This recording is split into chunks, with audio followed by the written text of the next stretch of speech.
Hello, for the listening assignment, I changed my community to photography because I've already established Google Alerts just for a generic photography, and I do get an alert probably every third day.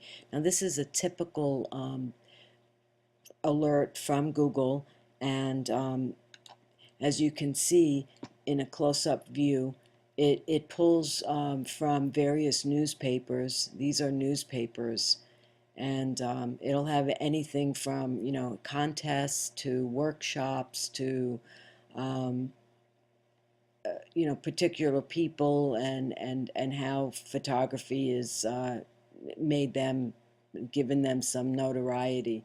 It also breaks it down from what I believe it just pulls from the web. I'm not sure the distinction between the news here and the web, since it's pulling from the web, but here it's pulling from from faraway places, actually, from all over the world, from blogs. I think the web is from blogs, although petapixel.com is a pretty well known site for photography.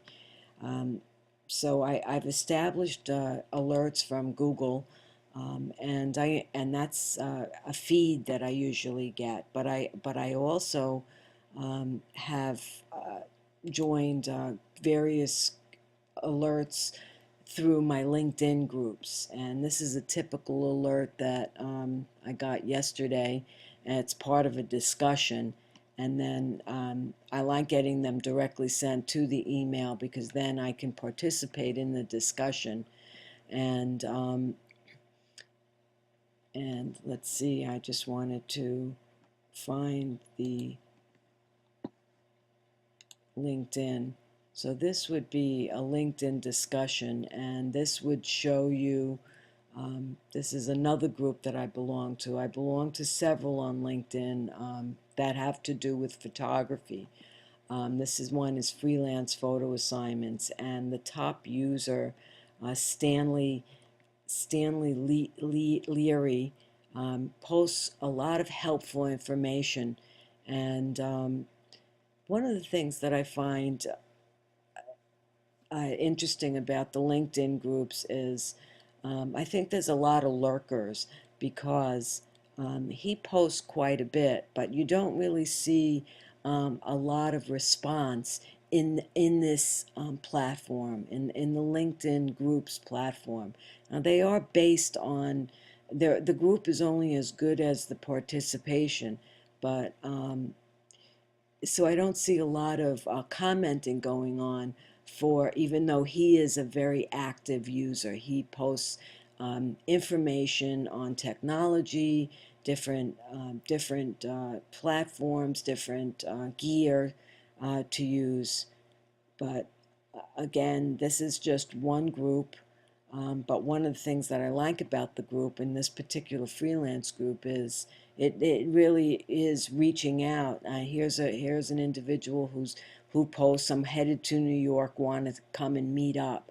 So I think that's pretty cool that people are reaching out to photography, other photographers from clear across the country, and looking to actually meet face to face. So that really is a true meaning of social networking.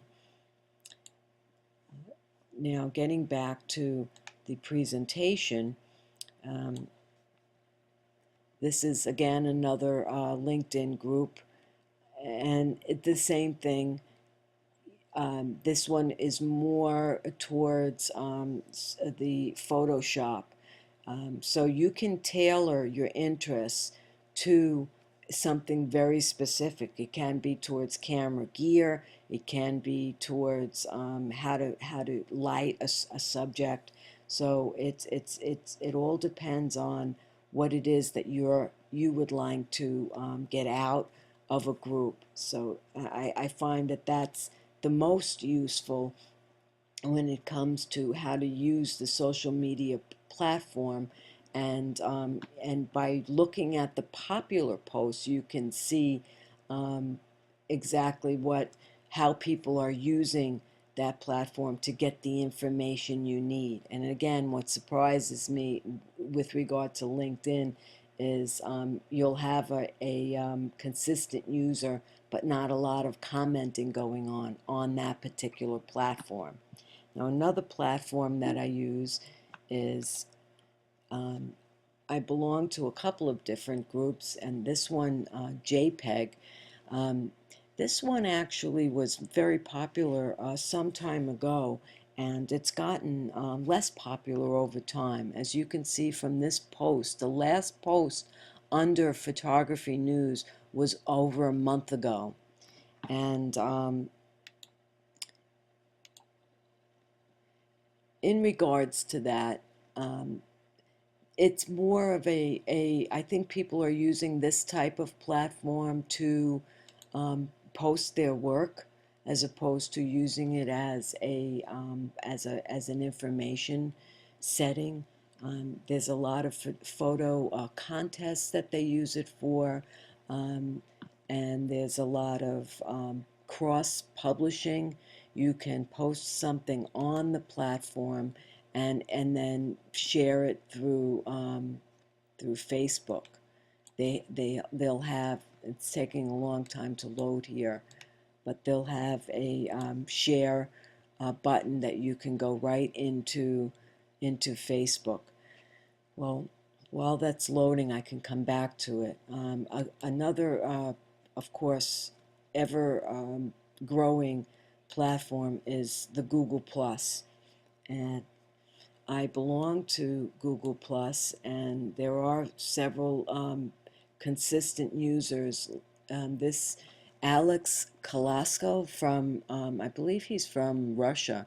He posts a lot of wonderful um, how-to articles, and you can see by this button here how many people liked his post and how many people shared, and he does get a fair amount of comments, and and you can see also from some of the other people that are on the site here. This particular photo right here was liked 377 times, shared 27 times.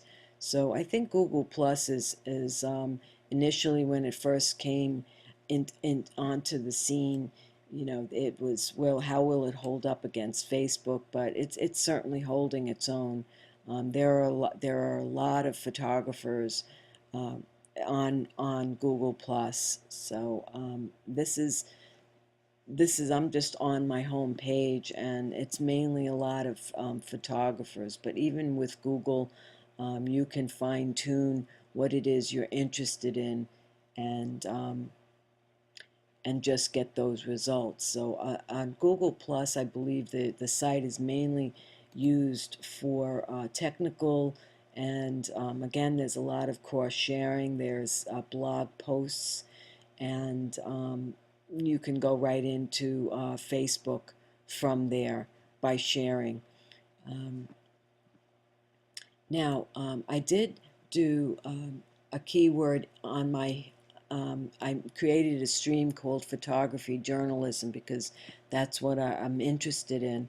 But as you've seen in your own um, setups, you can have several streams with like I could create a stream for Photoshop and just get those kinds of results. So I'm enjoying the uh, the Hootsuite quite a bit, and I like it because it's much more um, active. It updates with so much information, and I've discovered another site as a result of putting this in. This Weeder site is another photography uh, RSS where it will just post anything related to photography. So and I wasn't surprised about how much information is out there. Another site that I belong to is this site called Scoopit, which it's an aggregator. It pulls from the web anything that you key into it. And what I like about Scoopit is there's commenting, and the information is just amazing. The articles and the quality of work is just inspiring. So I'm loving the the Hootsuite, and I'm loving some of these other community sites that are every resource that I can think of. I can post a question to a LinkedIn, or I can even create my own um, collection here, my own topic, and start pulling from Scoopit or from Twitter. It's all, a lot of these things that are on Scoopit are from the web. So I find that some of it is a little bit overlapping, but I think that would be hard to do, to parse it, to say, oh, you're only going to find information on one site and not another. It tends to overlap, but that doesn't really bother me so much. But one last site that I wanted to share was this site, Photo Blur. It's a beautiful photography site, and this has a lot of, you can post to it, you can get feedback through the comment stream. Here's their community.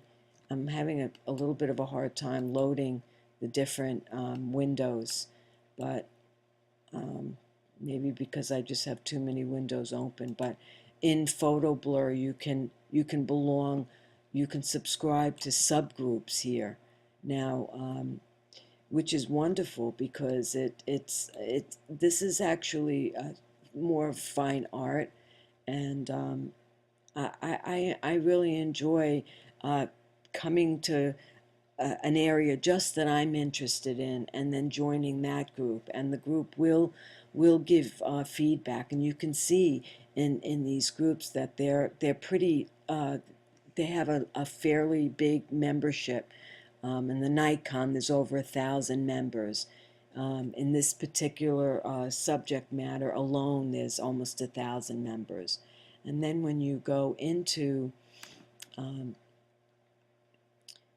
to discover a photographer, what I like in Photo Blur is um, that you select a photographer, and it will connect you right away to where they're located on social media. Now, see, this individual, it gives their Facebook page, and there's commenting going on. So it's if you wanted to get in touch with them, you can tweet to them, you can pin right from this platform to another, and I really enjoy uh, the connectivity between the photographic community at large. Thank you.